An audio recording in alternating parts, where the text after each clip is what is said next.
नमस्ते साथीहरू। आज हामी हेर्छौं कसरी हामी आफ्नो डेस्कटप वा ल्यापटपमा स्ट्याटिक आइपी असाइन गर्न सक्छौं। तर त्यो भन्दा पहिला च्यानललाई सब्स्क्राइब गर्नु भएको छैन भने सब्स्क्राइब गरिदिनु होला र लेटेस्ट भिडियो अपडेटको लागि बेल नोटिफिकेसन अन गर्नु होला।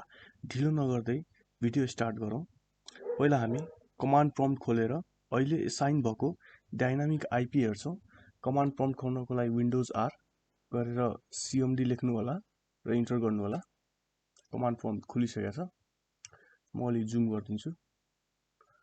अब आइपी एड्रेस हेर्नको लागि हामी लेख्छौं आइपी कन्फिग इन्टर। मैले यहाँ वाइफाई चलाइरहेको छु, त्यही भएर आइपी बिफोर एड्रेस यहाँ वायरलेस ल्यान एडाप्टर वाइफाईमा हेर्नु होला। यदि तपाईँ पनि वाइफाई चलाइरहनु भएको छ भने, हैन तपाईले अब तार लगाएर चलाइरहनु भएको छ भने इथरनेट एडाप्टरमा हेर्नु होला। अब मेरो आइपी एड्रेस छ 192.168.1.72 है।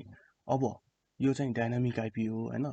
अब हामी यसलाई स्ट्याटिक आइपीमा कन्भर्ट गर्न गइरहेका छौं। अब त्यसको लागि यहाँ वाइफाईको सिग्नल जहाँ हेर्नु पर्छ या तपाईको इथरनेटको सिग्नल जहाँ हुन्छ त्यहाँ राइट क्लिक गर्नु होला र ओपन नेटवर्क एन्ड इन्टरनेट सेटिङमा क्लिक गर्नु होला। अब यो पेज ल्यान्ड हुन्छ। अब यहाँ चेन्ज एडाप्टर अप्सनमा क्लिक गर्नु होला।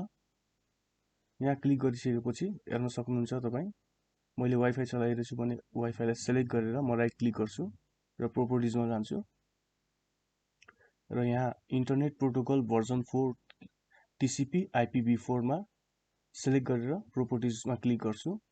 अब यहाँ हेर्न सक्नुहुन्छ युज द फलोइङ आइपी एड्रेसलाई सिलेक्ट गर्छु र यहाँ जुन आइपी एड्रेस म हाल्न चाहन्छु त्यो यहाँ लेख्छु। जस्तै 192.168.1.101 हाल्न चाहन्छु म।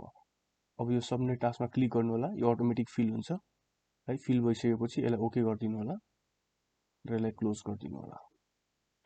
अब हामी आफ्नो आइपी एड्रेस फेरि चेक गर्छौं। पहिला के थियो 1.72।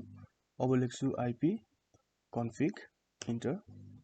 हेर्न सक्नुहुन्छ यहाँ आइपी एड्रेस चेन्ज भइसकेको छ। मैले हालेको स्ट्याटिक आइपी 1.101 यहाँ आइसकेको छ। हस्त साथीहरू, यो भिडियो कस्तो लाग्यो तल कमेन्ट गर्नु होला। लाइक, शेयर र सब्स्क्राइब गर्न नबिर्सिनु होला। जय नेपाल।